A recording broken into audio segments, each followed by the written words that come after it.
नमस्कार, मी संदीप गुरु आलेगावकर, अष्टभुजा खडंकी माता मंदिर कंधार पुजारी।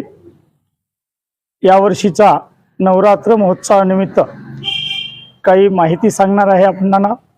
त्या हिंदवी बाणा या चॅनलच्या मार्फत तुमच्यापर्यंत पोहोचल यासाठी मी तुम्हाला काही माहिती सांगणार आहे। यामध्ये काही नियम आहेत, नियम कसे पाळायचे, मी जे सांगणार आहे ते नियम स्त्री असो अथवा पुरुष असो ते दोन्हींनाही सारखेच लागू पडणार आहेत। या उद्याच्या नवरात्र महोत्सवाबद्दलची माहिती मी आता सविस्तर तुम्हाला सांगत आहे। हिंदू सनातन धर्मामध्ये एका वर्षामध्ये 4 नवरात्र होत असतात।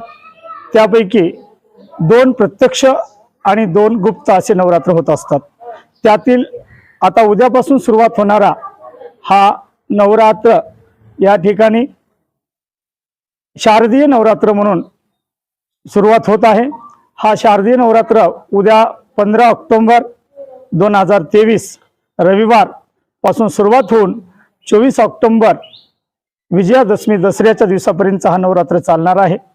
या नवरात्रामध्ये पूजाविधी कशी करायची, घटस्थापना, देवीचा नवरात्र उत्सव हा कशा प्रकारचा करायचा आणि त्याचे नियम कसे पाळायचे याबद्दल तुम्हाला थोडक्यामध्ये मी माहिती सांगणार आहे। उद्या सकाळी आज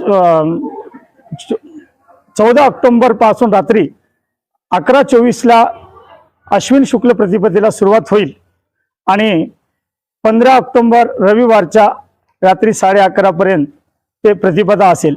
तर सूर्योदयापासून घटस्थापनेचा मुहूर्त असेल, पण उद्या 10:22 पर्यंत वैधृती आहे।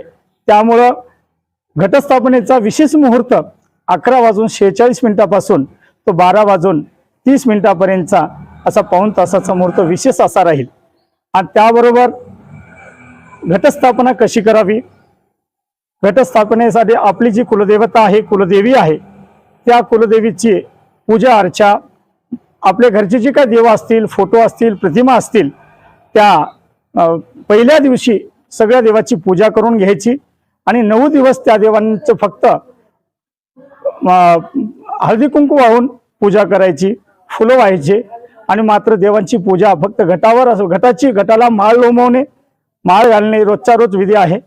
घटस्थापना करत असताना माती घ्यायची, मातीमध्ये त्याला वेदिका म्हणतात, एक मातीचा कलश घ्यायचा, त्याच्यामध्ये विड्याची पानं घालून त्याची घटस्थापना करायची आहे। त्याच्यावर आपली घरचा जो कुलाचार आहे, एखाद्या कोणाच्या घरी टाक असतील, कुलदेवी असेल, त्याच्यावर त्याची स्थापना करायची असते।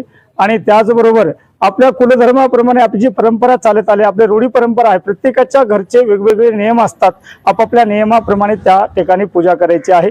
घटस्थापना आपल्या घराच्या देवघराच्या ठिकाणी देवाची पूजा झाल्यानंतर त्याच देवघरामध्ये किंवा देवाच्या थोडं बाजूला एका घटाची स्थापना करायची। त्याच्यामध्ये कोणी एक धान्य टाकते किंवा कोणी 5 प्रकारचे धान्य पेरते, कोणी 9 प्रकारचे धान्य पेरते, ज्याच्या त्याच्या परंपरेनुसार हा विधी करायचा असतो। आणि रोजच्या रोज त्या ठिकाणी तेलाचा, तुपाचा, आपल्या घरची जी रूढी परंपरा असेल त्याप्रमाणे दिवा सुद्धा सतत तेवतचा ठेवायचा आहे। दिव्याचं विशेष महत्व, दिवा हा आरोग्याचं प्रतीक आहे। आपण जर दिवा घरामध्ये लावला तर रोजच्या रोज आपल्या आरोग्यासाठी एक उपाय करत असते, म्हणून या नवरात्रामध्ये विशेष दिव्याला महत्व आहे। आणि दीपाची पूजा, दिव्याची पूजा रोज तेलाचा दिवा, तुपाचा दिवा घटाच्या दोन्ही बाजूने लावायचा आहे। त्याचबरोबर दिव्याची पूजा झाल्यानंतर त्या ठिकाणी विड्याच्या पानावर आपले जे काही टाक असतील त्या टाकाची स्थापना करायची। त्याचबरोबर आपली कुलदेवी असेल त्या कुलदेवीची स्थापना करायची, त्याच्यामध्ये मातीच्या त्या वेदिकेमध्ये आपण धान्य पेरायचं आहे। आणि धान्य पेरून पहिल्या दिवशी, उद्या प्रत्येक दिवशी 9 दिवसाच्या 9 देवीच्या रूपाने आपण पूजा करत असतो।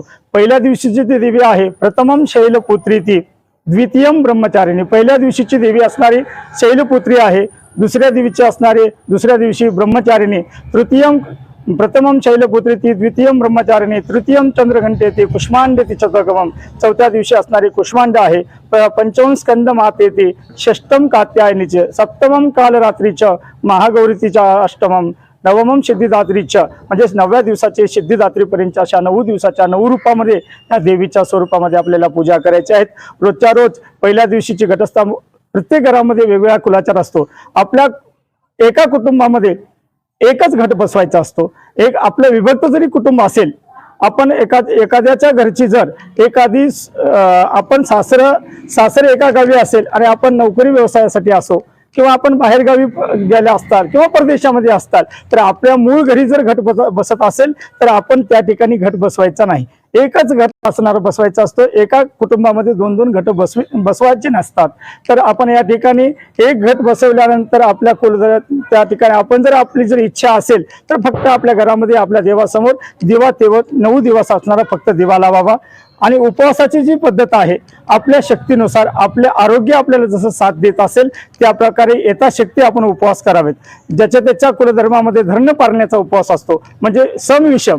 एक दिवस उपवास करायचा, एक दिवस अन्न ग्रहण करायचं, दुसऱ्या दिवशी उपवास करायचा, तिसऱ्या दिवशी म्हणजे असं म्हणजे समविषम संख्येमधली काही उपास्य चालतात। त्याच्या रूढी परंपरेनुसार सुद्धा काही कुलाचार कुलधर्म असतात आणि कोणी असतं आपली जर शक्ती असेल, आपली श्रद्धा असेल, आणि ह्या सगळ्या गोष्टीच्या पाठीमागे श्रद्धा महत्वाची आहे।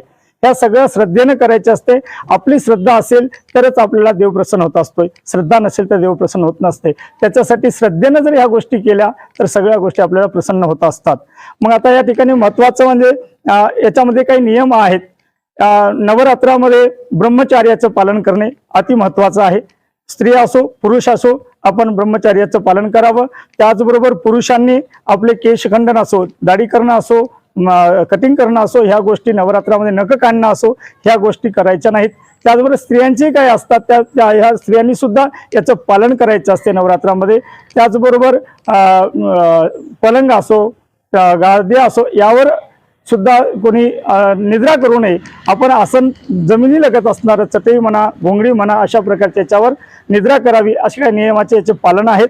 त्याचबरोबर नवरात्रामध्ये आपण जेवढं सत्यता वागताल, स्वधर्मानं आचरणानं जेवढं आचरण शुद्ध ठेवताल, तेवढं आपण पावित्र्य राखताल, तेवढं आपल्याला देवी आपल्यावर आशीर्वाद देईल, आपल्याला प्रसन्न होईल।